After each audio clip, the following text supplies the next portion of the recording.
السلام علیکم ورحمۃ اللہ وبرکاتہ نحمده ونصلی علی رسولہ الکریم اما بعد فاعوذ باللہ من الشیطان الرجیم بسم اللہ الرحمن الرحیم رب اشرح لی صدری ویسر لی امری واحلل عقدۃ من لسانی یفقہوا قولی۔ جب ہم یہ آیت پڑھیں ان معی ربی سیہدین، کیا سوچیں؟ ان معی ربی سیہدین، بے شک میرا رب میرے ساتھ ہے، وہ ضرور میری رہنمائی کرے گا۔ اس میں آپ دیکھیے ان معی، بے شک میرے ساتھ ہے، ربی۔ اور اگر آپ اس سارے پیج کو دیکھیں تو ہر آیت کس سے شروع ہو رہی ہے؟ ہر آیت میں کیا خاص لفظ ہے؟ ربی اور ان، یقیناً۔ یہ قرآن مجید پڑھتے ہوئے مختلف جگہوں سے آیات کا انتخاب کیا گیا۔ ایسی آیتیں قرآن مجید میں موجود ہے لیکن وہ مختلف سکیٹرڈ پڑھتے ہیں نا تو وہ فیلنگ نہیں آتی، لیکن جب ایک بیمار انسان، پریشان انسان یہ آیتیں یقین کے ساتھ پڑھتا ہے، میرا رب میرے ساتھ ہے، میرا رب میرے قریب ہے، میرا رب بڑا بخشنے والا ہے، میرا رب بڑا مہربان ہے، میرا رب بہت ہی دعائیں سننے والا ہے، میرا رب ہر چیز کی حفاظت کرنے والا ہے، میرا رب بڑا بے نیاز عزت والا ہے، تو آپ دیکھیں کہ انسان کا حوصلہ بڑھنے لگتا ہے، انسان کا ایمان بڑھنے لگتا ہے، یقین بڑھنے لگتا ہے، اور انسان ہوپلیسنس سے نکلنے لگتا ہے۔ تو آپ جب پڑھیں تو ضروری نہیں کہ صرف ہر وقت آپ تلاوت کے انداز میں ہی پڑھیں، بلکہ آپ اس کو دعا کے انداز میں، بات کے انداز میں، ایک فیلنگ کے ساتھ اس کو پڑھیں۔ جب یہ پتہ چلے کہ رب ضرور رہنمائی کرے گا، مجھے رستہ دکھا دے گا کہ مجھے کیا کرنا ہے۔ اکثر تو ہماری پرابلم یہی رہتی ہے نا کہ ہم ڈیسیژن نہیں لے پاتے کہ ہمیں کیا کرنا چاہیے، کشمکش اور گو مگو کی حالت میں ہوتے ہیں۔ تو میرا رب ہے نا، میں اسے پکارتی ہوں، مجھے رستہ دکھا دے گا۔ پھر کبھی کبھی یہ لگتا ہے نا آپ بالکل تنہا رہ گئے، اکیلے ہو گئے، کوئی بھی نہیں آپ کے پاس۔ ان ربی قریب، رب قریب ہے، مجیب، کوئی اور جواب نہیں دیتا، وہ جواب دینے والا ہے، وہ میری دعا سننے والا ہے۔ ان ربی غفور رحیم، مجھ سے غلطی ہو گئی، غلطی کا بوجھ دل پہ پڑ گیا، بیمار ہو گئی ہوں، اپنی غلطی ہے، اپنی کسی بے احتیاطی کی وجہ سے میرے اوپر یہ معاملہ ہوا، اے اللہ مجھے معاف کر دے اور میری تکلیف دور کر دے۔ اور پھر شیطان کیا کہتا ہے؟ نہیں تمہیں نہیں معاف کیا جائے گا، نہیں۔ ان ربی غفور الرحیم، کتنا ہوپ دلاتی ہے یہ آیت۔ اور پھر ان ربی رحیم و ودود، میرا رب تو بڑی محبت کرنے والا ہے، مہربان بھی ہے، تو مجھے اس حال میں نہیں چھوڑے گا۔ اور پھر اگلی آیت جو آج ہم پڑھیں گے، بے شک میرا رب دعا کو خوب سننے والا ہے۔ لسمیع الدعاء، لام تاکید کے لیے آیا ہے۔ یہ آیت اصل میں سورۃ ابراہیم کی آیت نمبر 39 ہے، جس کا ایک حصہ یہاں پر بیان کیا گیا ہے۔ سب تعریفیں اللہ کے لیے ہیں جس نے مجھے بڑھاپے کے باوجود اسماعیل اور اسحاق عطا کیے، بے شک میرا رب خوب دعا سننے والا ہے۔ یعنی اگر اللہ سبحانہ تعالی بڑھاپے کی عمر میں، کہا جاتا ہے ابراہیم علیہ السلام کی ایج 120 سال تھی، تو ساری زندگی اولاد کے بغیر گزاری، اور پھر اللہ نے بڑھاپے میں اولاد دی، کیا تربیت کی۔ ورنہ انسان کہتا ہے میں بوڑھا ہو گیا، مجھ سے تو کچھ نہیں ہوتا۔ کیا تربیت کی اپنے بچوں کی کہ ان سے ایک پوری لیگیسی آگے چلی۔ اسماعیل علیہ السلام کی اولاد میں سے نبی صلی اللہ علیہ وسلم ہے، اسحاق علیہ السلام کی اولاد میں سے بنی اسرائیل ہے، خیر ہی خیر دنیا میں پھیلی۔ ایسی اولاد کسی کو نصیب ہوگی تو اس پر وہ کس قدر شکر گزار ہے۔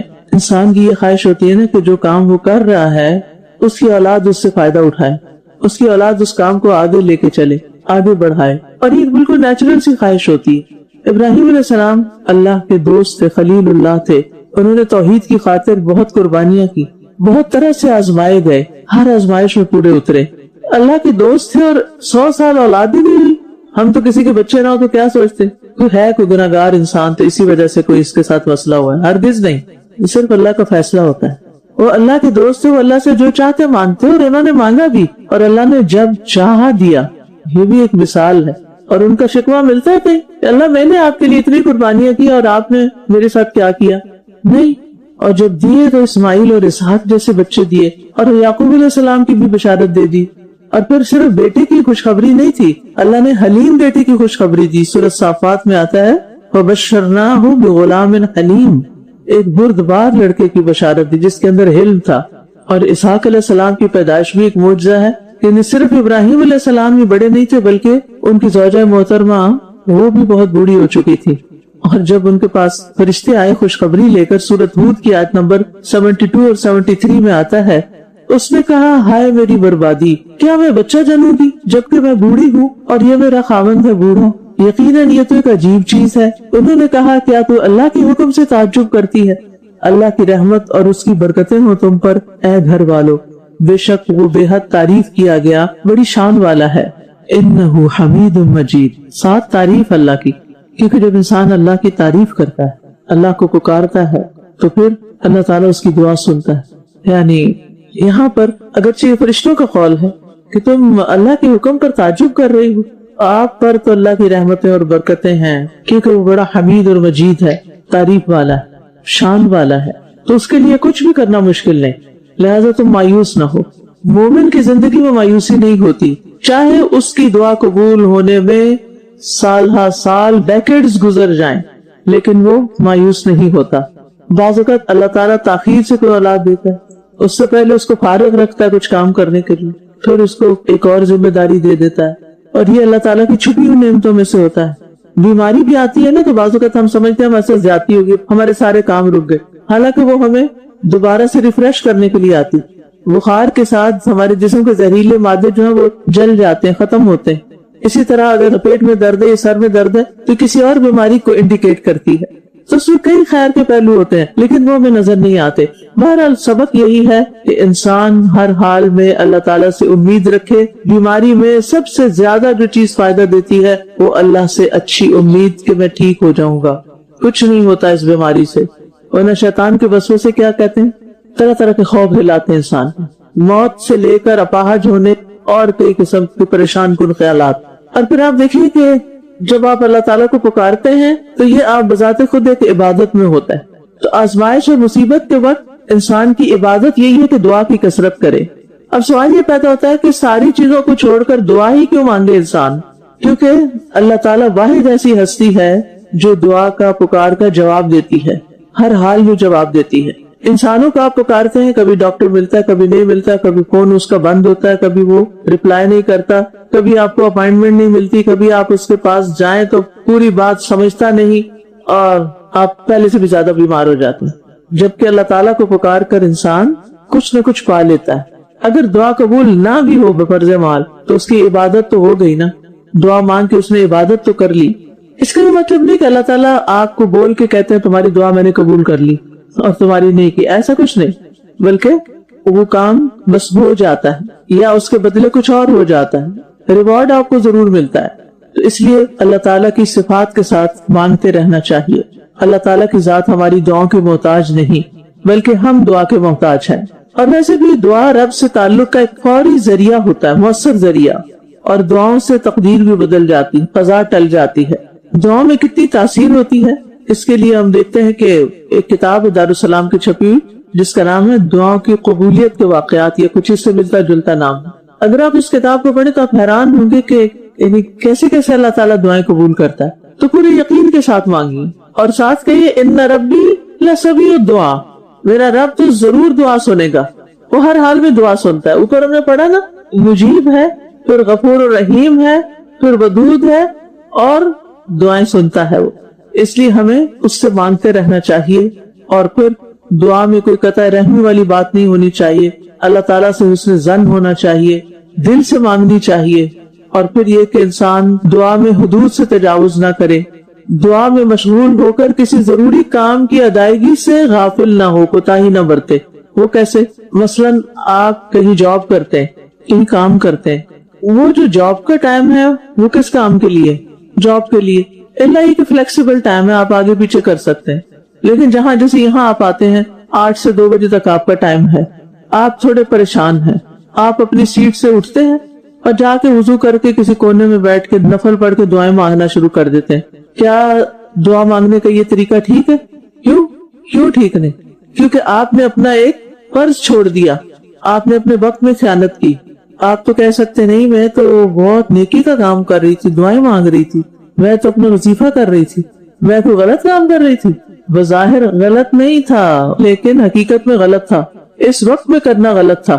چلے یہ تو دعا کا معاملہ ہے نا، یہ تو عبادت ہے۔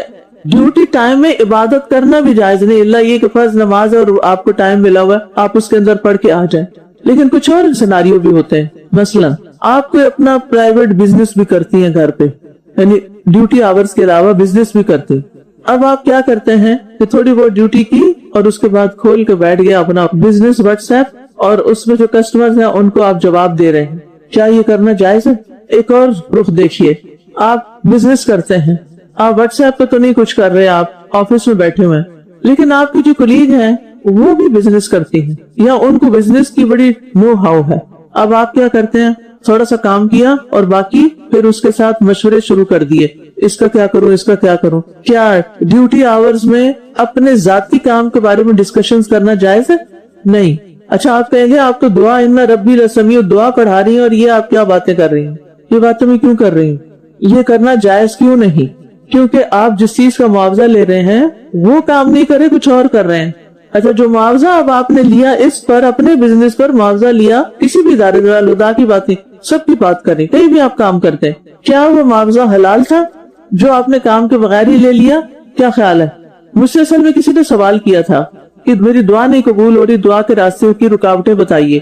تو میں نے سوچا چلو میں ایک دن لیکچر میں جب دعا کا لفظ آ گیا تو میں وہاں پھر یہ بات کروں گی. رزق حلال کا نہ ہونا دعاؤں کی قبولیت میں ایک بہت بڑی رکاوٹ ہے. اور رزق حلال کب نہیں رہتا؟ جب آپ کیا کرتے ہیں، جب آپ اپنے ڈیوٹی آورز میں ذاتی کام شروع کر دیتے ہیں. اچھا پھر آپ کبھی اپنے آپ کو یہ تسلی بھی دیتے ہیں تو کیا ہوا اگر میں نے یہاں یہ ٹائم اپنی فیس بک پہ گزار لیا یا انسٹا پہ گزار لیا، میں گھر میں بھی تو الہدا کا یا کسی بھی دفتر کا میں کچھ کام کر ہی لیتی ہوں نا. تو کیا یہ سوچ درست ہے کہ ڈیوٹی ٹائم پہ آپ کچھ اور کام کریں اور گھر جا کے آپ دفتر کا کام کریں؟ گھر جا کے سخت ضرورت مجبوری کے بغیر اپنا وہ کام کرنا جو آپ کو دفتر میں کر لینا چاہیے تھا، وہ کیوں غلط ہے؟ کیوں غلط ہے؟ ایک تو یہ کہ دفتر کا آپ نے پورا ٹائم دیا، ابھی بھی کام ختم نہیں ہوا اور آپ کو وہ اسائنمنٹ پوری کرنی ہے، کیونکہ اگر آپ نے پوری نہ کی تو بہت سے لوگوں کا مسئلہ ہوگا. اب آپ کو گھر بھی کچھ کام کرنا پڑتا ہے، اور یہ صرف الہدا کے لیے نہیں، کسی بھی ادارے میں کام کریں. بعض کام اتنے ضروری ہوتے ہیں اور بعض ذمہ داریاں اتنی ضروری ہوتی ہیں پوری کرنی کہ ان کے لیے آپ کو واقعی ایکسٹرا کام کرنا پڑتا ہے. ہمارے دین میں صرف فرائض ہیں یا کوئی نوافل بھی ہیں؟ ہے نا نوافل، روزے میں بھی نفل ہے، زکوٰۃ میں ہے، نماز میں ہے، حج میں ہے نا، ہر ایک کے ساتھ نفل لگا ہوا ہے. اس سے کیا سبق ملتا ہے کہ ہماری عملی زندگی میں بھی ہمارے فرائض کے ساتھ کچھ کام ہمیں نفل کے درجے پہ کرنے پڑیں گے، ایکسٹرا کرنے پڑیں گے. کیوں نفل کیوں ہے؟ اس کی وجہ پتہ ہے آپ کو؟ تاکہ فرض میں اگر کوئی کمی کوتاہی ہو گئی ہے اس کی تلافی ہو جائے. یہ نہیں کہ جان بوجھ کے کمی کوتاہی کر کے تو تلافی کر رہے ہیں آپ، فرض کی جگہ نفل پڑھ کے تو آپ اس کو پیچ لگا رہے ہیں. نہیں، یقیناً رب دعا سننے والا ہے، لیکن کچھ رکاوٹیں ہماری اپنی طرف سے بھی ہوتی ہیں جس کی وجہ سے ہمیں ہماری دعاؤں کی قبولیت میں ڈیلیز آتے ہیں، تاکہ وہ جو ہم قصور کر چکے ہیں نا ان کا ذرا کفارہ ہو جائے دنیا میں. یعنی this could be one of the reasons، یعنی یہ نہیں کہ ضرور ایسا ہی ہوگا، ایک یہ وجہ اور یہ سبب بھی ہو سکتا ہے. اچھا اب آپ دیکھیں کہ بعض اوقات کیا کرتے ہیں کچھ لوگ، پہلے اگر 9 بجے کا ٹائم ہے تو 9:30 پہنچے، 1 گھنٹہ کام کیا، پھر بریک ٹائم ہو گیا، پھر بریک میں چلے گئے، وہاں ٹائم ملا تھا آدھا گھنٹہ یا 15 منٹ، وہاں لگا دیے 40 منٹ. کیا یہ درست ہے؟ ہم سب جانتے ہیں درست ہے. کیا کرنا چاہیے؟ مسلسل گھڑی پہ نظر ہونی چاہیے، کیونکہ ویل للمطففین. کیا مطلب ہے اس کا؟ یہ آیت صرف مدینہ والوں کے لیے تھی. ہم اس کے پس منظر میں پڑھتے ہیں نا تو نبی صلی اللہ علیہ وسلم جو مدینہ تشریف لائے تو وہاں کے لوگ جو تھے وہ ناپ تول صحیح نہیں کرتے، نان مسلم تھے. تو جب کوئی مصیبت آئے، جب کوئی مشکل آئے، فوراً سوچیں میں نے کہاں کوتاہی کی ہے، اللہ کے حق میں کون سی کوتاہی کی ہے. بعض لوگ بہت پریشان حال آتے ہیں، اپنا مسئلہ بتاتے ہیں، وہ کہتے ہیں ہمیں کوئی وظیفہ بتا دیں. میں ان سے سوال کرتی ہوں اچھا آپ مجھے بتائیں آپ نمازیں پوری کرتے ہیں؟ وہ کہتے کوشش تو کرتے ہیں. میں نے کہا نہیں، خالی کوشش نہیں، اس کو کرنا ہے. اگر آپ نماز بھی پڑھتے ہیں نا تو میں آپ کو 1000 وظیفے بھی دے دوں کوئی فائدہ نہیں ہونے والا آپ کو، کیونکہ آپ اپنا فرض ہی ادا نہیں کر رہے. چلیے ہم سوچتے ہیں ہم نے تو فرض پورے کیے ہوئے، ہم تو کوئی نماز نہیں چھوڑتے الحمدللہ، لیکن جو پڑھتے ہیں وہ کس کوالٹی کی ہوتی ہیں؟ اگر اس پہ پکڑ ہونے لگ جائے تو ہم کہیں کے رہیں. ہمیں تو وضو کا طریقہ صحیح نہیں آتا، ہمارا تو نماز میں دل ہی نہیں ہوتا، اس کو بوجھ سمجھ کے پڑھ رہے ہوتے ہیں تو بس حاضری لگوا دیں. ہم میں سے کتنے لوگ ہوں گے، بے شک ہاتھ نہ کھڑا کرے، کتنے لوگ ہوں گے، سوال ہے میرا، جو اپنی نماز انجوائے کر کے پڑھتے ہیں، انجوائے کر کے تو نماز کا وقت آ گیا اور انتظار میں بھی ہوتے ہیں، گھڑی پہ بھی نظر ہوتی ہے کتنی دیر ہے اور کب شروع ہوگی نماز. یہ نہیں کہ کاموں کے لیے ہم وقت مقرر کریں اور اس میں سے وقت نکال کے نماز پڑھ لیں. ہونا کیا چاہیے؟ نماز کا ٹائم مقرر کرے اور اس میں سے کچھ وقت دنیا کے کاموں کے لیے بھی نکال لے. تو یاد رکھیے دعا میں مشغول ہو کر کسی ضروری کام کی ادائیگی میں کوتاہی نہیں برتنی چاہیے. اور اس میں ہم دیکھتے ہیں جریج کا واقعہ سنا کس نے سنا ہوا جریج کا واقعہ؟ چند لوگوں نے. آپ کو معلوم ہے نا کہ انہوں نے اپنی والدہ کی آواز سن کر اس کا جواب نہیں دیا تھا. ماں پکار رہی تھی، انہوں نے جواب نہیں دیا. کیوں؟ کیونکہ وہ اپنی نماز میں مشغول تھے. تو ان کی والدہ کو غصہ آیا، انہوں نے ان کے خلاف بددعا کر دی. نتیجہ کیا نکلا؟ اللہ تعالیٰ نے انہیں آزمائش میں ڈال دیا. جریج کو نماز کا بڑا شوق تھا، لمبی نمازیں پڑھتے تھے، نوافل پڑھتے رہتے تھے. نفل نماز پڑھ رہے تھے، ماں نے پکارا، ایک دفعہ دودھ نہیں آئے. کیونکہ وہ کیا سوچ رہے تھے؟ میری نماز، یا رب میری نماز، میری والدہ میری نماز. انہوں نے پریفر کیا نماز پڑھنے کو. یہ فرض نہیں تھا اس وقت، یہ نفل تھا، اور ماں کی بات سننا فرض تھا. ہم میں سے کتنے لوگ ہو گئے جو نماز دنیا کے اور کاموں میں مشغول ہو کے ماں باپ کی بات کا جواب نہیں دیتے. اور اس میں وہ لوگ بھی شامل ہیں جو ماں باپ واٹس ایپ کریں یا میسج کریں اور وہ رپلائی نہ کریں، اور دوستوں کے میسجز کا انتظار کریں. یہ رویہ انتہائی غلط ہے. جب ہم ماں باپ کے ساتھ ایسا کریں گے اللہ کے حکم کی نافرمانی ہوگی اور نتیجتاً کسی امتحان میں نہ پڑ جائیں اور ہر اس وقت معصوم بن جاتے ہیں. ہم نے تو کبھی کوئی گناہ کیا ہی نہیں، تو یہ ہمارے اوپر آزمائش کیوں آ گئی ہے؟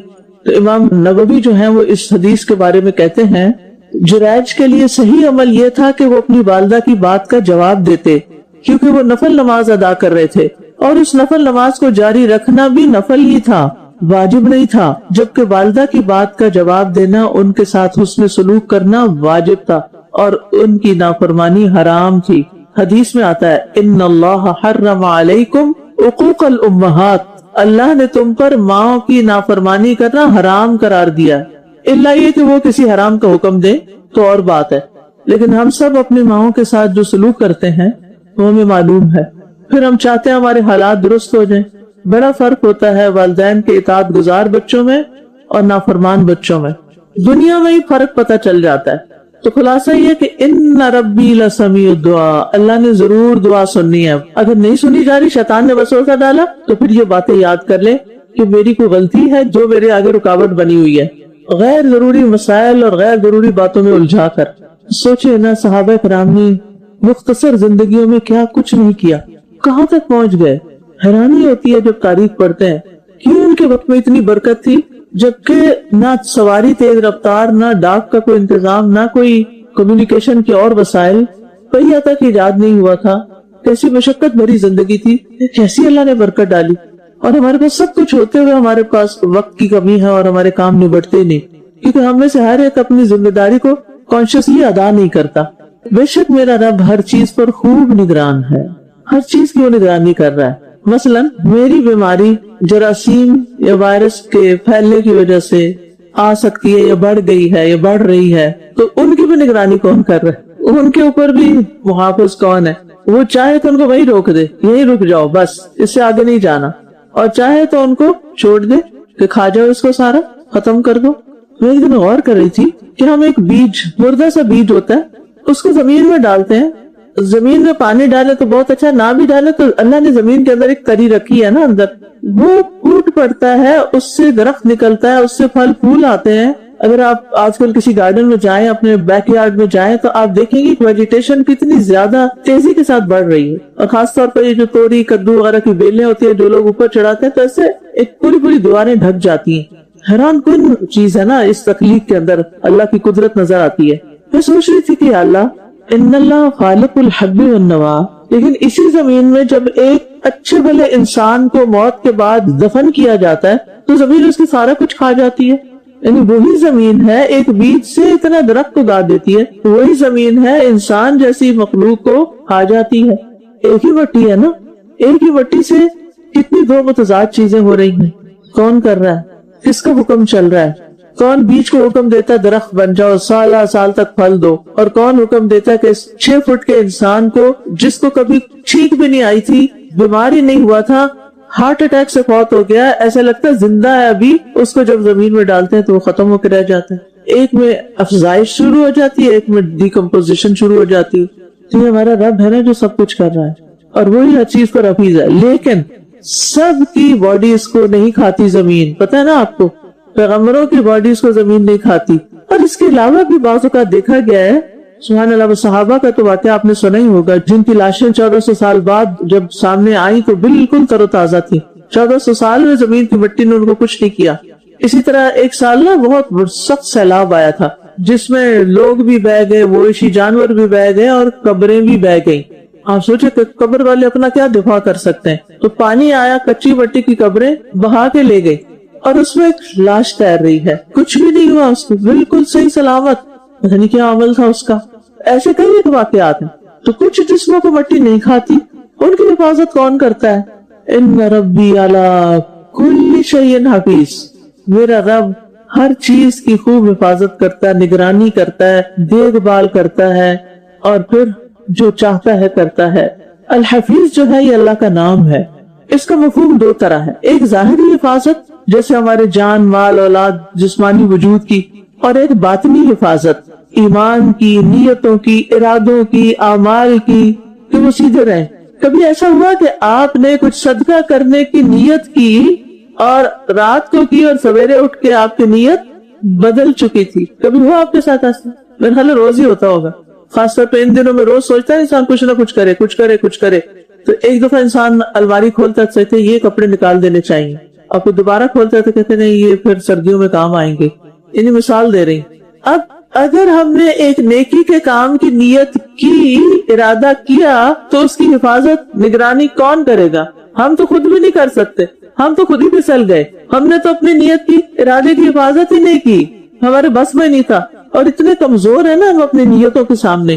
ان ربی علی کل شیء حفیظ، اللہ تو میری نیتوں، ارادوں، میری سوچوں کی بھی حفاظت فرما، اور میرے ظاہری باطنی اعمال کی بھی حفاظت فرما، میرے جسمانی وجود کی، جان، مال، اولاد کی بھی تو حفاظت فرما.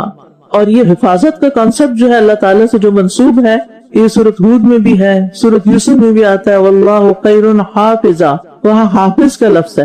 سورۃ الحجر میں آتا ہے انا نحن نزلنا الذکر وانا لہ لحافظون، پھر وہو القاہر فوق عبادہ ویرسل علیکم حفظا، حافظی کی جمع. تو بہرحال اللہ تعالیٰ ساری مخلوق کی نگرانی کرنے والا ہے. سورۃ سبا میں آتا ہے وَرَبُّكَ عَلَى كُلِّ شَيْءٍ حَفِيظ، تو اس کی بجائے یہ حصہ اس لیے کہ ان ربی کے ساتھ میچ کرتا تھا، ورنہ دونوں میں حفیظ کا لفظ آ رہا ہے. آسمان و زمین کی حفاظت کر رہا ہے، اہل ایمان کی حفاظت کر رہا ہے. اہل ایمان پر جو مشکل وقت آ جاتے ہیں ان میں بھی ان کی حفاظت، ان کے ایمان کی حفاظت کرتا ہے. آپ کو پتا ہے دل تو بدلنے والی چیز ہے، یہ پرماننٹ چیز نہیں ہے، فکس چیز نہیں ہے کہ ہمارے دل میں آج ایمان بہت زیادہ ہے تو کل بھی بہت زیادہ رہے گا. ہو سکتا ہے ماحول بدلے اور ایمان نیچے آنا شروع ہو جائے. کون حفاظت کرے گا؟ جیسے یوسف علیہ السلام کی اللہ نے حفاظت کی، ان کے ایمان کی، ان کے اخلاق کی، ان کے کردار کی تھی نا، اللہ نے ہر مرحلے پر ان کی حفاظت کی. تو اسی نام کے ساتھ پکار کے اللہ کو، اللہ تو میری بھی حفاظت کر. کوئی بیماری لگ جائے اللہ میری، جیسے وہ کہتے ہیں نا اعضاء کی حفاظت فرما. بعض بیماریاں انسان کو بہرا کر دیتی ہیں، بعض بیماریاں انسان کو نابینا کر دیتی ہیں، بعض بیماریاں انسان کی بولنے کی صلاحیت لے جاتی ہیں. تو بیماری میں پھر یہ پڑھنا چاہیے یا نہیں؟ کیا سوچ کے پڑھیں گے؟ میری حفاظت اللہ کے ذمے، وہ خوب حفاظت کرنے والا ہے. اور جو بہم ڈال رہا ہے، وسوسے ڈال رہا ہے شیطان، ان میں سے کچھ نہیں ہونے والا، کیونکہ میرا رب حفاظت کرنے والا ہے اور شیطان رب کے مقابلے میں کچھ نہیں کر سکتا. تو یہ صفت ہمیں اللہ پر بھروسہ اور ذاتی طور پر سکون عطا کرتی کہ ہر لمحہ اللہ تعالیٰ حفاظت کر رہا ہے ہماری. جو شخص اللہ پہ توکل کرے وہ کبھی مایوس نہیں ہو سکتا. اب وہ کون سے کام ہیں جو کرنے سے حفاظت ملتی ہے؟ کوئی بتائے گا؟ اللہ کی حفاظت کیسے ملتی ہے؟ صبح شام کی اذکار، ٹھیک ہے. نبی صلی اللہ علیہ وسلم نے عبداللہ بن عباس کو چند باتیں سکھائی تھی، ان میں سے ایک یہ تھی احفظ اللہ یحفظک، تم اللہ کے احکام کی حفاظت کرو اللہ تمہاری حفاظت کرے گا. سمپل سی بات، احفظ اللہ یحفظک. پھر نمازوں کی حفاظت، نبی صلی اللہ علیہ وسلم نے فرمایا جس نے صبح کی نماز پڑھی وہ اللہ کے ذمے میں ہے، اللہ کی حفاظت میں ہے. پھر گھر میں سلام کر کے داخل ہونا، جو شخص اپنے ہی گھر میں سلام کر کے داخل ہو، حدیث میں آتا ہے بس اللہ اس کا ضامن ہے، یعنی اس کی حفاظت کرے گا. پھر اللہ کے راستے میں نکلنا، حدیث میں آتا ہے، بخاری کی روایت ہے، جو شخص اللہ کی راہ میں نکلا اللہ اس کا ضامن ہو گیا، اللہ اس کی حفاظت کی ضمانت دیتا ہے. پھر اپنی چیزوں کو، اپنی جان، اپنے نفس، مال اولاد، ہر چیز کو اللہ کی حفاظت میں دے دینا. رات کو سوتے وقت کی دعا یاد ہے جس میں حفاظت کی بات ہوتی ہے؟ اللہم اسلمت نفسی الیک وفوضت امری الیک ووجہت وجہی الیک والجأت ظہری الیک، یعنی سب کچھ اللہ کے سپرد کر دیا. حدیث میں آتا ہے رسول اللہ صلی اللہ علیہ وسلم نے فرمایا، لقمان حکیم کہا کرتے تھے جب کوئی چیز اللہ کی حفاظت میں دے دی جائے تو وہ اس کی حفاظت کرتا ہے. پھر مسافر کو اللہ کی حفاظت میں دینا. حفاظت ہم سب کو پسند ہے نا، ہم محفوظ ہوں. کس کس چیز سے محفوظ ہو؟ ہر بیماری سے، شیطان کے وسوسوں سے، جانی مالی نقصان سے، حسد سے، ہر طرح کے شر سے، بیماریوں سے، برے خیالات سے، وسوسوں سے، لوگوں کی باتوں کے اثر سے. وہ تو بات کر کے وہ چلے جاتے ہیں اور پیچھے سے ہم بیٹھے رہ جاتے ہیں. تو اللہ ہمارے دل کو محفوظ کرے کہ کوئی ایسی نیگیٹو چیز اثر نہ کرے. اب یہ تو شفا پانے کے لیے آیت پڑھنی ہے. اور ایک اور بات یہ کہ میں نے یہاں نمبر نہیں لکھا 7 دفعہ پڑھے 20 دفعہ پڑھے، لیکن آپ کو یاد ہے کہ اس دن میں نے بات کی تھی کسی کے ریفرنس سے کہ اچھے الفاظ کو دن میں 200 مرتبہ دہرانے سے کیا ہوتا ہے؟ انسان کے اندر مثبت سوچ آتی ہے، انسان خوش و خرم ہوتا ہے.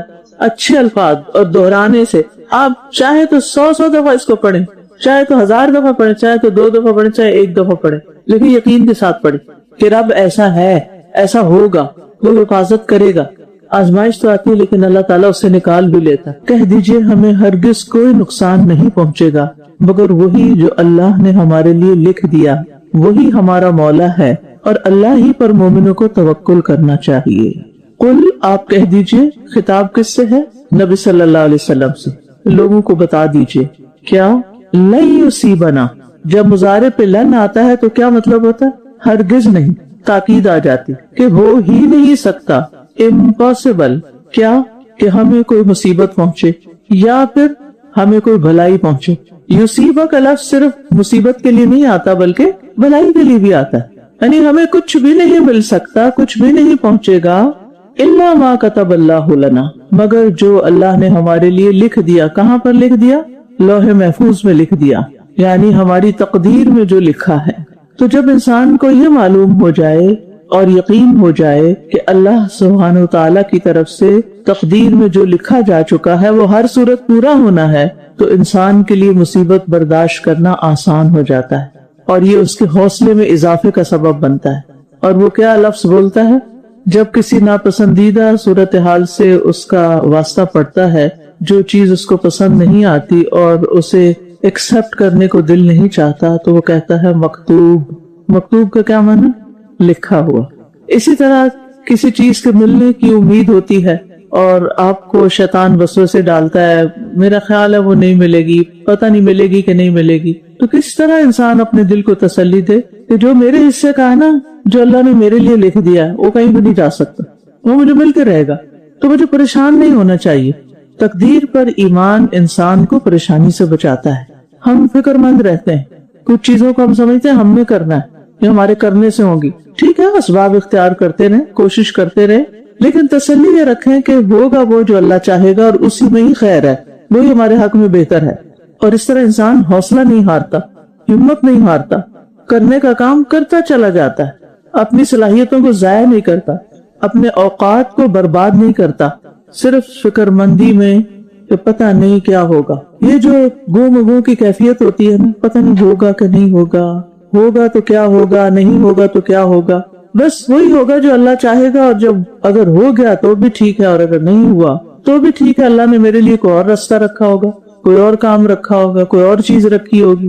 کیونکہ وَلَمْ أَكُمْ بِدُعَائِكَ رَبِّ شقیہ، اللہ سے مانگ کر تو میں کبھی بدبخت رہا ہی نہیں. کبھی اللہ تعالیٰ وہی چیز دے دیتا ہے اور کبھی اللہ تعالیٰ اس سے بھی بہتر دے دیتا ہے، اور کبھی اللہ تعالیٰ اس دعا کے بدلے میری کو اور مصیبت ٹال دیتا ہے جو آ جاتی تو اس نعمت کو بھی کھا جاتی. ہوا مولانا، وہی ہمارا سرپرست ہے، مولا ہے، آقا ہے. ہمارے دینی، دنیاوی، اخروی سارے امور اس کے ہاتھ میں ہیں، لہذا جو فیصلہ وہ کرتا ہے اسی میں ہماری بھلائی ہوتی ہے. اور جس کا سرپرست اللہ ہو پھر وہ کبھی بھی نقصان میں نہیں ہوتا. جو اللہ کو اپنا سرپرست بنا لے، اللہ ولی الذین آمنوا یخرجہم من الظلمات الی النور، تو وہ انسان کو مختلف طرح کے اندھیروں سے من الظلمات نکال لیتا ہے. لہٰذا ہماری توجہ اس میں ہونی چاہیے کہ ہم اللہ کی ولایت کے لیے خوش ہو جائیں اور اس کی ولایت میں آنے کے لیے دعا کریں. وَعَلَى اللَّهِ فَلْيَتَوَكَّلِ الْمُتَوَكِّلُونَ. ہم قضاء و قدر پر راضی ہیں، ہمارے ہاتھ میں کوئی اختیار نہیں.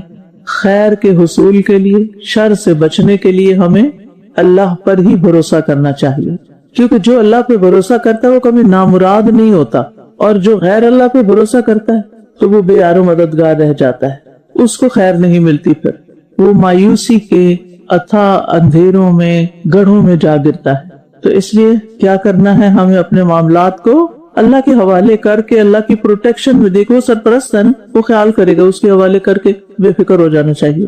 آپ کو معلوم ہوگا کہ ہم سب کووڈ سے متاثر ہوئے کسی نہ کسی طرح، کوئی بندہ نہیں بچا. اس لیے مطلب نہیں کہ اس کو کووڈ ہوا، لیکن کچھ لوگوں کو تو براہ راست کووڈ ہوا، اور کچھ لوگ اس کووڈ کی سچویشن سے کسی نہ کسی طرح فائنینشلی یا ایموشنلی ڈسٹرب ہوئے. تو جب میں نے پہلے دن خبر سنی کووڈ کے بارے میں، وہ ایک ویڈیو آئی تھی کہ یہ کس قسم کی وبا ہے اور اس کے کیا اثرات ہو سکتے ہیں، تو بڑی خوفناک قسم کی تھی، اور لوگ سہم گئے تھے سن کے کہ کیا ہونے والا ہے ہمارے ساتھ. تو اس روز اسی آیت کے اوپر میں بات کر رہی تھی، اتفاق کی بات ہے، اور ایسا یقین مضبوط ہوا کہ پھر کووڈ سے ڈر نہیں لگا. اور جس وقت تھوڑا سا بھی کوئی ایسی گھبراہٹ والی خبر سنتے تھے تو میں یہی آیت پھر دوہرا لیتی تھی، قُلْ لَن يُصِيبَنَا إِلَّا مَا كَتَبَ اللَّهُ لَنَا هُوَ مَوْلَانَا وَعَلَى اللَّهِ فَلْيَتَوَكَّلِ الْمُؤْمِنُونَ. اور یہ آیت میں نے اپنی ڈائری میں لکھی ہوئی ہے، جس کو میں روزانہ پڑھتی ہوں. کوئی چھوٹی سی چیز بھی مجھے اگر بادر کرے، کسی چھوٹی سی چیز کے بارے میں بھی مجھے اگر فکر مندی ہو، تو صبح صبح پورے ایمان کے ساتھ، ہوش کے ساتھ اس آیت کو پڑھ لینا تسکین کا باعث بن جاتا ہے. ہونا وہ ہے جو اللہ نے چاہا. بھروسہ اللہ پہ رکھو، مدد اللہ سے مانگو، اس کی سرپرستی میں اپنے آپ کو دو، اور ساری فکریں چھوڑ کے جو تمہارے فرائض ہیں ان کو ادا کرو، پورے شرح صدر کے ساتھ، یقین کے ساتھ، خوشی کے ساتھ. فکر مندی کا بوجھ سر پہ اٹھا کے نہ ہم کسی سے سیدھے منہ بات کر سکتے ہیں، ہم مسکرانا بھی بھول جاتے ہیں. کیا ہے بھئی، ان کو کوئی فکر لگی ہوئی ہے، کسی بات پہ پریشان ہے. اکثر دیکھا گیا ہے گھروں میں خواتین کا موڈ آف رہتا ہے، کوئی نہ کوئی چیز ان کو پھٹک جاتی ہے، کبھی بچوں کی طرف سے، کبھی شوہر کی طرف سے، کبھی سسرال کی طرف سے، ان سب کے اندر گری ہوتی ہیں، جس کی وجہ سے اخلاق خراب کر بیٹھتے ہیں. اور میزان میں سب سے بھاری نیکی کون سی ہے؟ اچھا اخلاق. اچھا اخلاق ہو ہی نہیں سکتا جب تک آپ کا گمان اچھا نہ ہو، آپ کی سوچ اچھی نہ ہو، آپ اپنے اندر مطمئن نہ ہو. کسی کے برا کرنے کے جواب میں آپ اچھا کر ہی نہیں سکتے جب تک آپ کا اللہ پہ بھروسہ نہ ہو. میری عزت اللہ کے ہاتھ میں، میرا رزق اللہ کے ہاتھ میں ہے، میری خیر و بلائی اللہ کے ہاتھ میں، میری زندگی اللہ کے ہاتھ میں، میری موت اللہ کے ہاتھ میں، سب کچھ میرا تو میرے رب کے ہاتھ میں. کسی نے میرا کیا بگاڑنا ہے؟ لہٰذا جس سے مجھے شر کی توقع ہے اس کے ساتھ بھی میں احسان کروں گی، کیونکہ میرے رب نے مجھے اسی کا حکم دیا. ادفع باللتی ہی احسن. لوگوں کے برے رویے کے جواب میں کیا کروں گی؟ ادفع باللتی ہی احسن کروں. مجھے اپنا رویہ اچھا رکھنا، مجھے اپنے عمل کو لوگوں کے رویے کے تابع نہیں کرنا کہ وہ اچھا کریں گے تو میں اچھی رہوں گی، وہ اچھا نہیں کریں گے تو میں بھی دکھاؤں گی میں کون کیا ہے. ہم نے دکھانا بھی تو کیا دکھانا ہے؟ ہمارے پاس ہے کیا؟ کون سی طاقت ہے ہماری سوائے ایگو کے؟ گویا میں بھی اپنی ایگو دکھاؤں کہ میں بھی کچھ ہوں. اس سے دوسرے کو کیا فرق پڑے گا؟ کوئی فائدہ ہوگا یا نقصان ہوگا؟ کیا ہوگا؟ ہماری بد اخلاقی سے لوگوں کے رویے نہیں بدلتے، لیکن ہو سکتا ہے کہ ہمارے حسن اخلاق سے لوگوں کے رویے بدل جائیں. ہم اپنے عمل سے لوگوں کو اچھے اخلاق کا برتاؤ کرنے کا سبق دے دیں. ہم جو کچھ کر رہے ہوتے ہیں نا اس کے اثرات ہوتے ہیں. ہم برا کریں اس کے بھی اثرات ہوتے ہیں، ہم اچھا کریں اس کے بھی اثرات ہوتے ہیں. آپ یہ سوچیں کہ آپ کے اثرات کیا پڑ رہے ہیں ارد گرد پر، ماحول پر. اِنَّا نَحْنُ نُحْيِي الْمَوْتَى وَنَكْتُبُ مَا قَدَّمُوا وَآثَارَهُمْ وَكُلَّ شَيْءٍ أَحْصَيْنَاهُ فِي إِمَامٍ مُبِينٍ. مکتوب جو کر رہے سب لکھا جا رہا ہے، اور وہ قیامت کے دن سامنے بھی آنا ہے. تو اس لیے کیا کریں؟ معاملہ اللہ کے سپرد کریں. اللہ ہمارا ولی ہے، بس فکر کی بات ہی نہیں. اس کے بغیر توکل نہیں ہو سکتا. شیطان ہمیں ڈراتا ہے نا، وہ کہتا ہے اگر تم نے اس بات کا مقابلہ نہ کیا تو پھر تو تمہارے ساتھ پتہ نہیں کیا سے کیا ہو جائے گا. بیکار کے خوف دلاتا ہے. تو انسان ان چیزوں کو رد کر کے کہ میں نے اپنا اخلاق خراب نہیں کرنا، میں نے اپنا رویہ برا نہیں کرنا. حضرت ابوبکر رضی اللہ عنہ نے جب اللہ تعالیٰ کا یہ حکم سنا کہ وَلَا يَأْتَلِ أُولُو الْفَضْلِ مِنْكُمْ وَالسَّعَةِ أَنْ يُؤْتُوا أُولِي الْقُرْبَى. تو انہوں نے وظیفہ پہلے سے بھی دگنا کر دیا مستر رضی اللہ عنہ کا. ٹھیک ہے، تو ہمارے سامنے تو نمونہ یہ لوگ ہیں نا، صحابہ ہیں، قرآن کے احکامات ہیں اور صحابہ کے عمل ہیں ہمارے سامنے. ہم نے تو وہ بننا ہے، ہم نے وہ نہیں بننا جو لوگ بنے ہوئے ہیں. لوگوں سے نہیں سیکھنا ہم نے. ہمارا جو ہے نا سیکھنے کا سورس وہ وحی الہی ہے، اوپر سے آیا. تو حقیقت میں بلندیاں اسی کو ملتی ہیں جو بلندیوں میں رہتا ہے، بلند سوچ رکھتا ہے. یا آپ لیڈر بن جائیں یا آپ فالوور بن جائیں. فالوور کون ہوتا ہے؟ جو لوگوں کے طریقے کو فالو کرتا ہے، جو لوگ کرتے ہیں وہی کرتا ہے، امیٹیٹ کرتا ہے. اور لیڈر کون ہوتا ہے؟ جو اپنے اصول اور اپنے طریقے اور اپنے ٹرینڈ خود سیٹ کرتا ہے. اس کے اپنے اصول ہوتے ہیں کہ مجھے ایسا کرنا ہے، میں نے اپنی زندگی اس طرح گزارنی. وہ لوگوں کے رویوں کے تابع نہیں ہوتا. ٹھیک ہے، اکثر لوگ کیا کہتے ہیں، ہم کیوں نہ کریں، سبھی تو ایسا کرتے ہیں، وہ بھی ایسا کرتا ہے، وہ بھی ایسا کرتا ہے، ہم کیوں نہ کریں. ہم وہ لباس کیوں نہ پہنے جو لوگ پہنتے ہیں، ہم فلاں کام کیوں نہ کریں جو لوگ کرتے ہیں. نہیں، ہم نے یہ نہیں دیکھنا لوگ کیا کرتے ہیں. لوگ ہمارے لیے کوئی رول ماڈل نہیں ہے. آپ فیصلہ کر لیجئے نا، آپ بتائیے لوگ رول ماڈل ہیں یا نبی صلی اللہ علیہ وسلم اور صحابہ کرام رول ماڈل ہیں؟ کہنے کو تو ہم کہہ رہے ہیں، لیکن جب ہمیں لباس پہننا ہوتا ہے، جب ہمیں کسی سے معاملہ کرنا ہوتا ہے، جب کوئی رویہ ہوتا ہے، پھر ہم کس کے تابع ہو جاتے ہیں؟ قرآن و سنت کے تابع نہیں ہوتے، وہ لوگوں کے تابع ہو جاتے. یہ عجیب امتزاج ہے ہماری زندگی میں. ٹھیک ہے، تو آپ نے خود اپنے بارے میں فیصلے کرنے، اپنی عقل استعمال کرنی. یاد رہے گی یہ بات، آپ کا اسکارف کھینچا اور کہا میری بات سنیں، میری بات سنیں. آپ کیا کریں گے؟ آنکھیں دکھائیں گے، غصہ کریں گے، کیا کریں گے؟ دھکیل دیں گے، پیچھے ہٹو، پہلے تمیز سیکھو، دو چار باتیں سنائیں گے یا مسکرائیں گے؟ کبھی بھی نہیں. یہ صرف کہنے کی بات ہے. اچھا چلے شاگرد کو چھوڑے، روز گھر میں بچے یہ نہیں کرتے، ماں کے بال کھینچتے ہیں، کپڑے کھینچتے ہیں، کبھی کچھ کرتے ہیں، کبھی کچھ کرتے ہیں. پھر مائیں کیا کرتی؟ سب نے ایسے منظر دیکھے ہوئے ہیں، یہ ان پہ بیتے ہوئے ہیں. ہم نے اس ٹرینڈ کو بدلنا ہے اور اللہ سے مدد مانگنی. ٹھیک ہے نا، کر کے دیکھیں، انجوائے کریں گے. صرف سوچ بدلنے کی ضرورت ہے، زندگی پرسکون ہو جائے گی، بلڈ پریشر نیچے آ جائے گا. کافی ہے ہمیں اللہ، اور وہ بہترین کارساز ہے. یہ پوری آیت جو سورۃ آل عمران میں آتی ہے، جس کا ایک حصہ یہاں بیان کیا گیا ہے، آیت نمبر 173، جس کا ترجمہ ہے وہ لوگ کہ جن سے منافق لوگوں نے کہا کہ لوگ تمہارے خلاف جمع ہو گئے. ایسی خبریں آتی رہتی ہیں تو ڈرو ان سے. تو اس بات نے انہیں ایمان میں اور بڑھا دیا. وہ ایک خوفناک خبر لے کر آئے تھے اور جناب ان صحابہ کا ایمان بڑھ گیا. کتنی حیرت کی بات ہے. اپنے آپ کو وہاں رکھیں.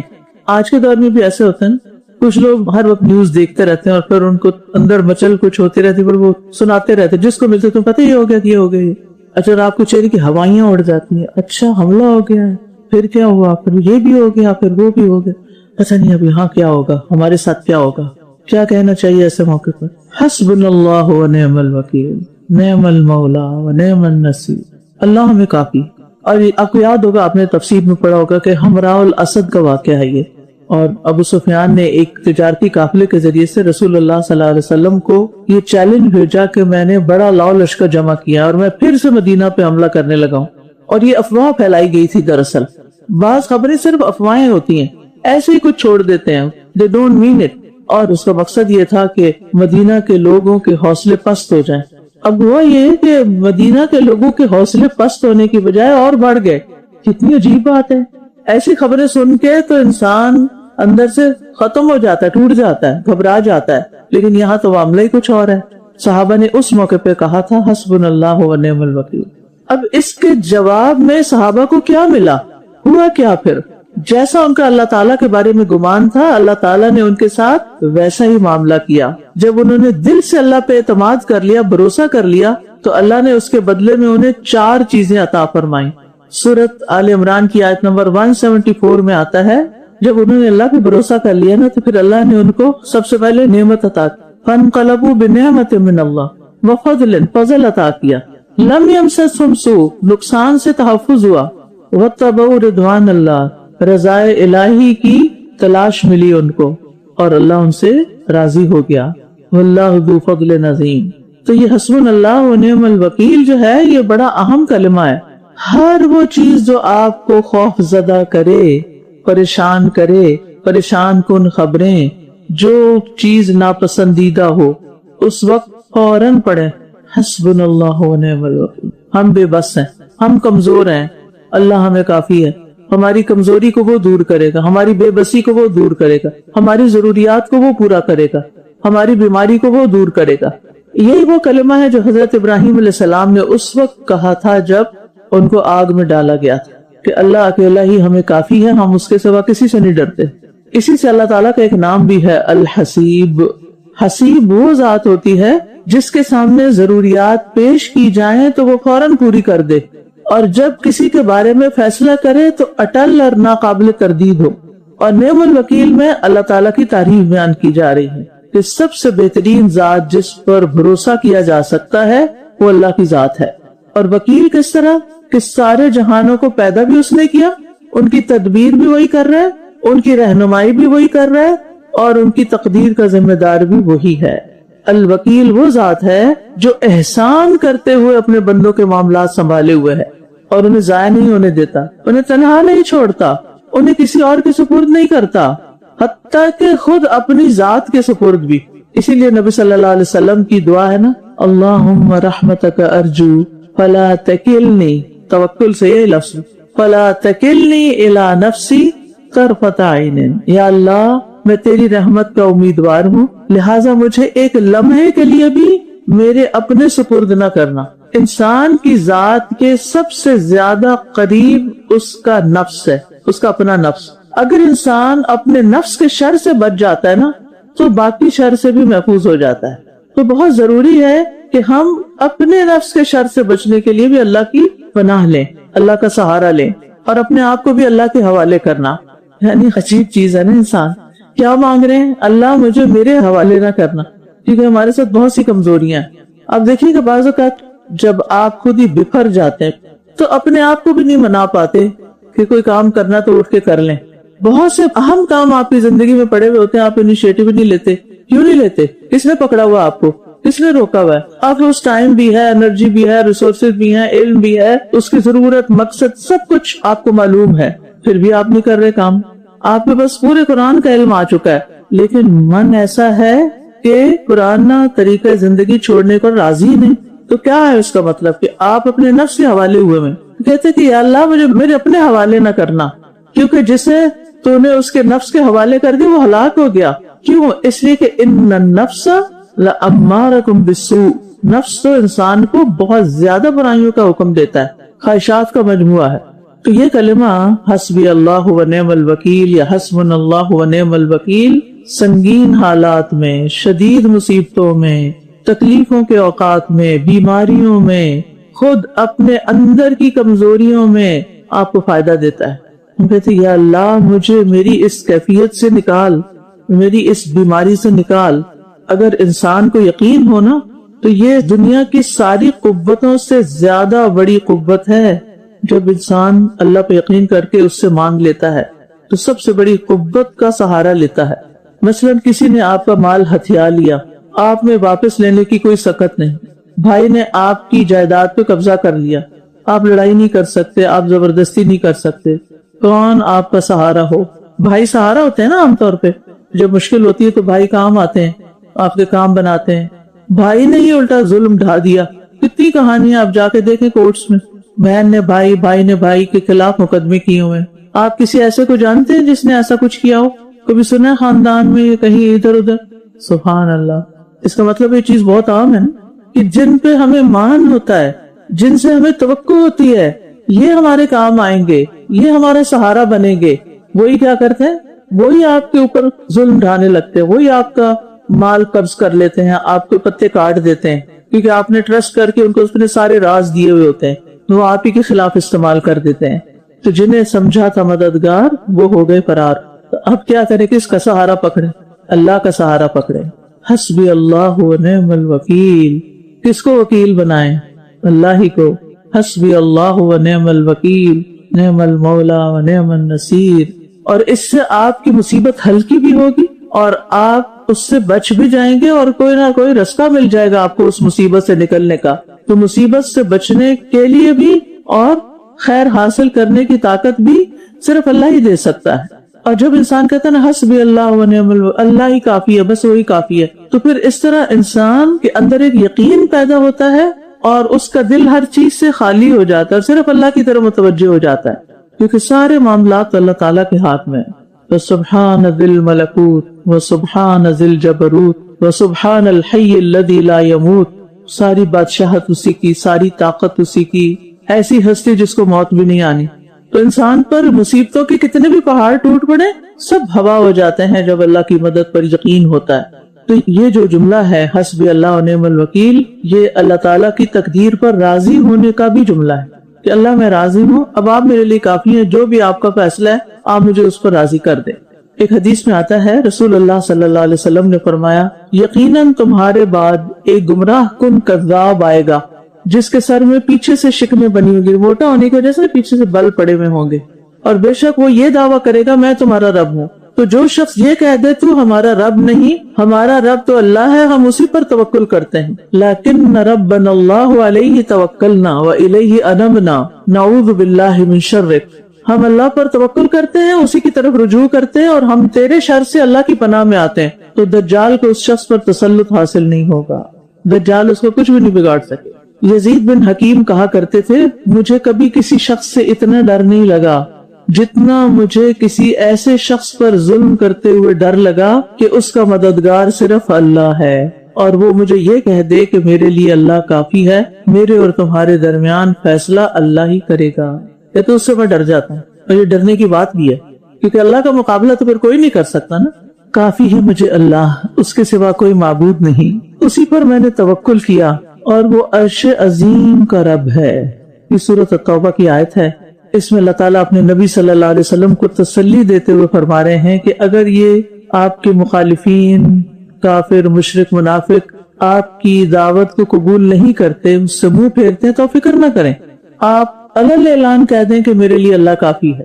آپ کو ایک فیئر ہوتا نا دین کی بات بتاتے ہوئے، یہ مانیں گے نہیں، انکار کر دیں گے، جھٹلا دیں گے، ہوتا نا ایسے، میں نے اگر کسی کو بات کی تو اس نے ماننی نہیں تو پھر کیا فائدہ، تو چھوڑو، میں کہتی نہیں آپ کہیں، اور اگر کوئی جھٹلا دے تو کیا کہیں، حسبی اللہ لا الہ الا هو علیہ توکلت وہو رب العرش العظیم، کہ میں تو اس رب کی بات کر رہی ہوں جو عرش عظیم کا مالک ہے۔ اگر یہ لوگ نہیں مانتے تو نہ مانیں، اپنا ہی نقصان کر رہے ہیں، میں تو اس ہستی کی بات کر رہا ہوں جو اتنی بڑی ہے، تو مجھے کس بات کی فکر ہے، میں تو اس کا نمائندہ ہوں۔ اس طرح انسان اللہ کی ذات پر کامل بھروسہ کر لیتا ہے کہ طاقت، قوت، قدرت سب اس کے پاس، وہ مالک اور عرش عظیم کا مالک بھی، لہذا فکر کی بات ہی نہیں۔ اس کا مطلب نہیں کہ اسباب استعمال نہ کیے جائیں اور انسان اپنی ضروریات کا خیال نہ رکھے، وہ ضرور کرے، لیکن بھروسہ اسباب پہ نہ کرے، بھروسہ اللہ پر ہو۔ تو یہ کلمہ جو ہے یہ پریشانیوں میں کفایت کرنے والا ہے۔ حدیث میں آتا ہے، ابو درداء رضی اللہ عنہ سے روایت ہے، وہ کہتے ہیں کہ جس نے صبح اور شام کے وقت 7 بار یہ کہہ لیا، حسبی اللہ لا الہ الا هو علیہ توکلت وہو رب العرش العظیم، اللہ اس کی پریشانیوں میں اس کی کفایت فرمائے گا، اس کو کافی ہو جائے۔ تو آپ میں سے جو کوئی بھی پریشان ہے یا اکثر پریشان رہتا ہے، وہ اس کلمے کا مسلسل ورد کرے اور اچھی طرح سوچ بچار کے کہہ کے آرہا ہوں۔ مثلا آپ کی کوئی ضرورت ہے، آپ پہ اللہ، آپ تو عرش عظیم کے مالک ہے، آپ کے خزانوں میں تو کوئی کمی نہیں آتی اگر آپ میری یہ ضرورت پوری کر دیں، آپ کے لیے تو کچھ مشکل ہی نہیں۔ میں ایک حقیر، فقیر، مسکین انسان ہوں، کس کے پاس جاؤں؟ آپ نہیں کرنا ہے جو کرنا ہے، آپ ہی سے توقع ہے، آپ ہی سے امید ہے، آپ ہی سے مانتے ہیں، اور آپ نے خود فرمایا کہ وقال ربکم ادعونی استجب لکم، تو بس آپ میری یہ ریکویسٹ مان لیں۔ اور جہاں کہیں بھی تم ہو وہ تمہارے ساتھ ہے، اور جو کچھ تم کرتے ہو اللہ اس سے خوب دیکھنے والا ہے۔ جہاں بھی تم ہو اللہ تمہارے ساتھ ہے، اپنے گھر میں ہو، باہر ہو، سفر میں ہو، کہیں تنہا ہو، اکیلے ہو، رات ہے، دن ہے، اپنے ملک میں ہو، غیر ملک میں ہو، کسی جہاز میں بیٹھے ہوئے ہو، کسی گاڑی پر بیٹھے ہوئے ہو، پیدل جا رہے ہو، کسی کان میں، کسی کیو میں، کہیں بھی ہو، تم اللہ کی نگاہ میں ہو، وہ اپنے علم کے ذریعے تمہارے ساتھ ہے، تمہارے اعمال دیکھ رہا ہے، اس سے کچھ بھی چھپا ہوا نہیں ہے۔ اور اگر میں اللہ کی اطاعت کروں گی تو اللہ کی معیت خاص حاصل ہوگی، اس کی مدد حاصل ہوگی، اور اللہ جو بھی تم کرتے ہو اس کو دیکھ رہا ہے۔ اب آپ بیمار ہیں، ہاسپٹل جا رہے ہیں، یا کوئی آپ کے ساتھ جانے والا نہیں، اکثر خواتین کو شکایت ہوتی ہے، میں بیمار ہوں، میرے ہسبینڈ مجھے ہاسپٹل نہیں لے کے جاتے، کبھی میں بیٹے کے ساتھ جاتی ہوں، کبھی میں کسی اور کے ساتھ جاتی ہوں، دکھی رہتی ہوں۔ یہ دکھ ہم نے خود پال لی ہے نا، کیوں؟ اگر ہم کہیں کہ الحمدللہ ہسبینڈ تو بزی ہیں لیکن شکر اللہ کا بیٹا اس قابل ہو گیا کہ وہ لے جاتا ہے، شکر اللہ کا، اللہ نے اچھے اچھے دوست دیے ہیں، وہ میری اتنی کیئر کرتے ہیں کہ مجھے تنہائی کا احساس ہی نہیں ہوا، کبھی خیال ہی نہیں آیا کہ ہسبینڈ بھی نہیں ہے، بیٹا بھی نہیں کوئی، اللہ نے اتنے مددگار پیدا کی۔ ایک یہ سوچ ہو سکتی، اور ایک بالکل اس کے برعکس، اس دونوں سوچ کے انداز ہیں۔ اصل بات یہ ہے کہ آپ کس تناظر میں چیزوں کو دیکھ رہے ہیں، تناظر کی بات ہے۔ تناظر کا لفظ پتہ ہے آپ کا پرسپیکٹو کیا ہے، کس اینگل سے دیکھ رہے ہیں چیزوں۔ کبھی کبھی ایسا ہوتا ہے نا کہ جو مصیبت ہم پر آ رہی ہوتی ہے، بلکہ ہمیشہ ہی ہم اللہ تعالیٰ کی طرف سے اس کا آنے کو نہیں دیکھ رہے ہوتے، بلکہ ہم یہ سوچتے ہیں کہ اس شخص کی وجہ سے یہ شخص نہ ہوتا یا کوئی اور ہوتا، یہ مجھے تنگ کرتا ہے۔ ہم یہ نہیں دیکھتے کہ یہ اللہ تعالیٰ کی طرف سے آزمائش ہے۔ اگر ہم یوں دیکھیں تو شاید وہ بہتر ہو جائے۔ اور پھر یہ کہ اللہ مولا ہے اور وہ ہمارا لیے مہربان ہے، لہٰذا اس نے کسی وجہ سے یہ مشکل میرے لیے ڈالی ہوئی ہے۔ آپ دیکھیں نا کہ جیسے آپ نے اسکول میں پڑھا ہوگا، جن لوگوں کو میتھس اچھے نہیں لگتا تو ان کو کیوں پھر بھی پڑھایا جاتا ہے؟ وہ کہہ دیتے ماما مجھے نہیں اچھا لگتا، مجھے نہ پڑھائیں، تو ماما مان جاتی ہیں۔ کیوں؟ وہ کیوں اس مشکل میں ڈالے رکھتی ہے بچے کو؟ اس نے اس دنیا میں جینا ہے، اس کو 2 4 آنا چاہیے، یہ کیسی زندگی گزارے گا؟ تو وہ مشکل میں ڈالے رکھتی ہے حتیٰ کہ آپ ہائی اسکول پاس کر جاتے ہیں اور آپ کی جان چھوٹ جاتی ہے۔ اور جو کوئی اللہ پر توکل کرے تو وہ اسے کافی ہے۔ اللہ اکبر، بے شک اللہ اپنے کام کو پورا کرنے والا ہے۔ یقیناً اللہ نے ہر چیز کے لیے ایک اندازہ مقرر کر رکھا ہے، ہر چیز کا ایک وقت ہے۔ تو بات یہ ہے کہ اللہ سبحانہ وتعالیٰ ان لوگوں کے لیے کافی ہو جاتا ہے جو اللہ پہ بھروسہ کرتے ہیں۔ یقین کر لیجئے بس اس بات کو، وَمَن يَتَوَكَّلْ عَلَى اللَّهِ فَهُوَ حَسْبُهُ، جو توکل کرے گا اس کو اللہ کافی ہو جائے گا، اس کا کام بن جائے گا۔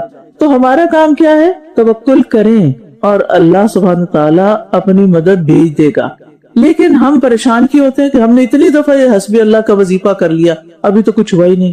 اللہ اپنے کام کو پورا کرنے والا ہے، کرے گا۔ اس نے کہا ہے نا کافی ہو جاؤں گا، تو ہوگا۔ لیکن اللہ نے ہر چیز کے کام کا ایک طریقہ رکھا ہے اور اس کا ایک اندازہ ہے، اس کا ایک وقت ہے۔ صبر سے اس کا انتظار کرو۔ اسی لیے کل میں نے کہا تھا نا، جس کے اندر صبر نہ ہو وہ توکل نہیں کر سکتا۔ تو بات یہ ہے کہ جو توکل نہیں کرتے، جو بھروسہ نہیں کرتے، وہ اپنا کام ہونے تک کا وقت بے چینی میں گزارتے ہیں۔ اب دیکھیے مثلا آپ نے کہیں جانا تھا، ٹائم تھوڑا تھا، کسی نے آپ کو پک کرنا تھا، وہ جناب آ کے ہی نہیں دے رہے جنہوں نے پک کرنا تھا۔ اب آپ گیٹ کے پاس گھوم رہے ہیں، آ رہے ہیں، جا رہے ہیں، بے چین اتنا ٹائم ہو گیا، ابھی نہیں آئے۔ اور دوسرا رویہ کیا؟ اچھا یہ کرسی رکھیے ساتھ، میں بیٹھ کے پڑھتی ہوں، جب آئیں گے تو میں چلی جاؤں گی، اللہ پہنچا دے گا۔ اب کیا ہو سکتا؟ تو اپنی بے چینیوں کو کنٹرول کریں، بے وجہ اپنی انرجی ضائع نہ کریں، اسی وقت کو کسی اچھے کام میں استعمال کریں، کیونکہ وہ آپ کے ہاتھ میں نہیں ہے۔ وہ راستے میں اسٹک ہے، کہیں ٹریفک ہے، کوئی وجہ ہے، لیٹ جو ہونا تھا وہ تو ہو گئے، تو کیا ہو؟ اب غصہ کرنے اور باتیں کرنے اور پھر یہ سوچنے کہ یہ تو ہمیشہ ہی لیٹ ہوتی ہیں اور ان سے تو مجھے بس جو سامنے ملا اس کو شروع ہو گئے، بار بار کال کرتے، اب کہاں تک پہنچو، اب کتنا منٹ رہ گئے، اور وہ بھی صحیح بات نہیں کرتے، 5 منٹ میں آنے، حالانکہ 25 منٹ لگتے ہیں۔ ایک یہ بھی پلیز اپنی عادت درست کر لیجئے، صحیح وقت بتایا کرے دوسروں، سچ بولا کرے، کہ بس میں دیر سے نکلی ہوں، اب دیر ہو گئی ہے، کیا کروں، بس میری سستی سمجھو، معاف کرو، آ جاؤں گی۔ دیکھیے یا ایھا الذین آمنوا قولوا قولا سدیدا، اے لوگوں جو ایمان لے سیدھی بات کیا کرو، تو کیا نتیجہ ہوگا؟ یصلح لکم اعمالکم ویغفر لکم ذنوبکم، ٹھیک ہے نا؟ تو صحیح بات بتانے سے گھبرایا نہ کریں، اللہ مالک جو ہونا ہو جائے گا۔ تو قد جعل اللہ لکل شیء قدرا، یعنی اگر کسی شخص کو اللہ پہ توکل کرنے کے باوجود بھی ابھی مسئلہ حل نہیں ہوا، پریشانی دور نہیں ہوئی، تو گھبرائیں نہ، صبر و حوصلے کے ساتھ کشادگی کے منتظر رہیں۔ جو اللہ نے فرمایا ہے نا، اللہ ہر حال میں اس کو پورا کرے گا، لیکن اس کا اپنا ایک اندازہ ہے کہ کون سا کام کب ہونا چاہیے۔ کچھ کام ہوتے ہیں نا ہماری زندگی میں، دل چاہتا ہے جلدی سے ہو جائے نا، اب بس ہو جائیں، لیکن نہیں، ابھی ٹائم نہیں ہے، اگر ابھی ہو جائے گا تو وہ فائدہ نہیں ہوگا۔ اس کے لیے جو وقت مقرر ہے اس کا انتظار کر لیں صبر سے۔ اور زمین پر چلنے والا کوئی جاندار ایسا نہیں جس کا رزق اللہ کے ذمہ نہ ہو، اور وہ اس کے ٹھکانے اور اس کے سونپے جانے کی جگہ کو جانتا ہے۔ سب کچھ ایک واضح کتاب میں درج ہے۔ تو اس سے کیا پتہ چلتا ہے کہ اس زمین پہ چلنے والا ہر جاندار، ایک چیونٹی، سانپ، کیڑا مکوڑا، چھپکلی، انسان، حیوان، خشکی کا جانور، پانی کا جانور، اس کی خوراک، اس کا رزق اللہ کے ذمہ ہے، اللہ نے پرووائڈ کرنا، اللہ پرووائڈر ہے۔ ابن منظور لسان العرب میں کہتے ہیں کہ رزق سے مراد ہر وہ چیز ہے جس کے ساتھ ہر زندہ مخلوق کی زندگی قائم ہوتی ہے، خواہ وہ چیز مانوی ہو یا مادی ہو. یعنی رزق صرف مال نہیں بلکہ ہر نعمت رزق ہے. تو ہر جاندار کی ہر ضرورت اللہ پوری کرتا ہے، اور اللہ تعالیٰ اس کی زندگی کے حالات بھی جانتا ہے اور موت کے بعد کے حالات بھی جانتا ہے. سب کچھ لوح محفوظ میں لکھا ہوا ہے. لہٰذا دل اس ہستی کی کفایت پر مطمئن ہونا چاہیے جو ان کے رزق کی کفالت کرتی اور جس نے اپنے علم کے ساتھ ہر چیز کا احاطہ کر رکھا ہے. اس کو پتا ہے ہم کیا کر رہے ہیں اور ہم کیا سوچ رہے ہیں. یہ آیت بھی بڑا توکل سکھاتی ہے کہ جب میرا رزق اللہ کے ذمے ہے اور میرا گھر بھی اللہ کے ذمے ہے تو پھر پریشانی کی کیا بات ہے. وہ کتاب میں لکھا ہوا ہے جو وقت آئے گا مل جائے گا. ایک وقت ہے نا وہ آ جائے تو مل جائے گا. اس وقت تک میں اپنا ہوم ورک کرتی رہوں، اپنا کام کرتی رہوں، دعائیں مانگتی رہوں. بعض اوقات کچھ چیزیں ڈیلے کیوں ہوتی ہیں؟ تاکہ آپ کیا کریں، اس وقت تک ایفرٹ بھی کرتے رہیں، اجر کماتے رہیں، دعائیں بھی کرتے رہیں، ذکر کرتے رہیں، اجر کماتے رہیں. جب آپ کا وہ حصہ پورا ہو جائے گا نا جس کا بدلہ آپ کو آخرت میں بہت زیادہ ملنے والا ہے تو پھر اللہ تعالیٰ دنیا کا حصہ بھی دے دے گا. فکر کی بات نہیں. اپنا اعتماد نہیں کھوئیں، یقین نہیں کم کریں، صبر کریں، توکل کریں. وآخر دعوانا الحمدللہ رب العالمین.